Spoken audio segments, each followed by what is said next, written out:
What's up, guys? I'm going to show you today a couple of exercises that I did at home without going to the gym and signing up for a membership or any of that good stuff. So let's jump right into it. Before you take any advice, please make sure that you have medical clearance and it's okay for you to start a fitness program and that you're not taking any type of advice from strangers on the internet and that you are good to go. I had a treadmill, and one of the exercises that I would do on my treadmill is just simply walking back and forth on the treadmill, walking on the treadmill, excuse me, for about 24 to 30 minutes, however long it took for me to get that 1 mile in. However, if you do not have a treadmill, you could just simply walk back and forth in place, or you can walk back and forth holding a medicine ball.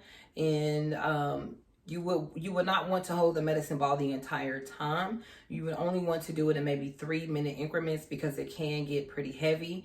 But for a warm-up, that would be different. However, if you're just trying to get some exercise in, you can just simply walk back and forth in your room, or you can jog in place. I always made sure that I would start my warm-ups with some type of light jog. Set the timer for about 3 minutes, play your favorite song, and then that would be your warm-up. Once I was done doing the jogging back and forth, then I would start stretching. And it just depends on what type of workout I was doing. I would try to focus on those type of stretches. And you want to be careful, because if you haven't moved your muscles in a long time, then it can be kind of hard for you to go full range of motion. But again, before you start stretching, you definitely want to make sure that you are warming up the body first. And that would be walking back and forth or jogging back and forth. Well, when I first started out, what I would do is use the little weights that I got from Walmart, and I would just try to focus on strength training. So the higher the reps, that will focus on strength versus building muscle, and the lighter the reps. So I would walk back and forth or try to do some bicep curls. Maybe I would just try to do some tricep kickbacks. Whatever I did, it was very simple. Once I started progressing in my workouts, then I started using heavier weights, and the heavier weights would be probably maybe 8 to 13 pounds. You definitely want to make sure you're not lifting too heavy. If you are not able to go in full range of motion, that means that the weight is too heavy. You want to take some of the weights off and back down just a little bit. So I would when I wanted to start working on my shoulder integrity, or I wanted to start having more definition in my arms, I would cut my reps down to about 6 to 8, and I will only do about 2 to 3 sets. However, whenever you're doing your workouts, you definitely want to make sure that you're resting in between your reps. If you're not resting in between, you're not giving your muscle time enough to be prepared for the next rep. But it should be heavy enough for you to even need that rest in the beginning. This is where we're getting into calisthenics, where I'm just strictly using my body for strength and force, doing squats, walking squats back and forth, burpees, mountain climbers, doing Pilates. Those would be some of the things that I would do for calisthenics to help me become stronger, and also to help me create that physique that I'm looking for. Lunges, things like that can also help you out. I also decided to buy a resistant band, and I just simply tied it up to my bed. Once I bought the resistant band, I would use that to help with my back, to work out my lats, and also to help work out my triceps, and to help work out my biceps as well. And it really came in handy. Then I was able to also figure out that I could use it to start building up my glutes. I really want to build up my glutes. When you work a job where you're sitting down a lot, some of the times you are not focusing on your glutes, and it can cause them to be flat because you're not using those muscles as much.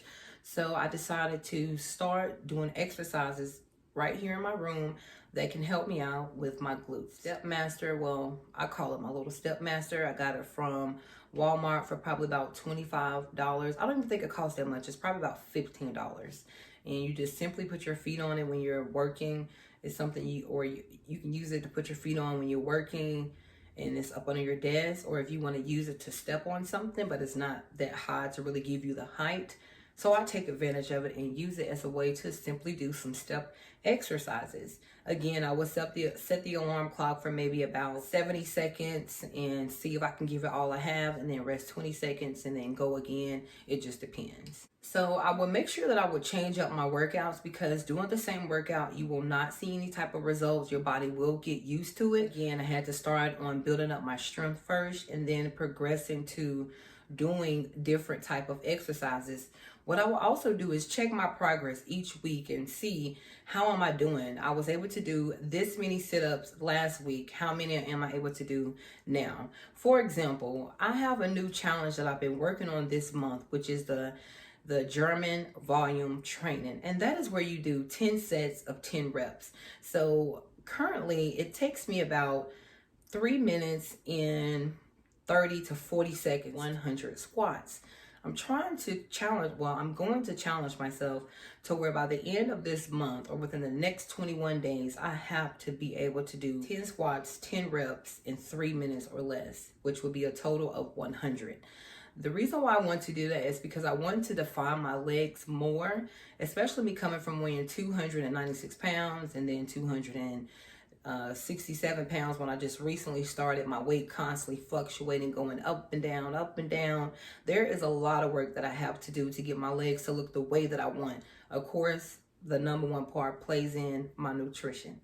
So as long as we have our nutrition under control, we are going to see results. So let's jump back into what I was saying with those German volume training. So again, I want to see a difference in my physique. I want to see a change in my legs.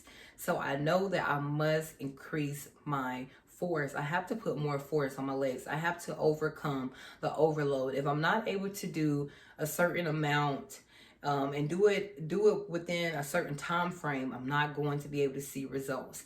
If you're trying to work on your legs, you cannot get away with the workout only doing 60 to 100 squats. Especially if you don't have any type of workout machine, you're not at the gym, have a leg presser or anything like that, you are going to have to put the stress on your legs, doing those lunges, doing those squats, being consistent, doing different sets where you give it 55 to 65%, and then you're giving it 100% max. So again, those were just some exercises that I was doing. If you like this video, don't forget to like, comment, and subscribe, and thanks so much for watching.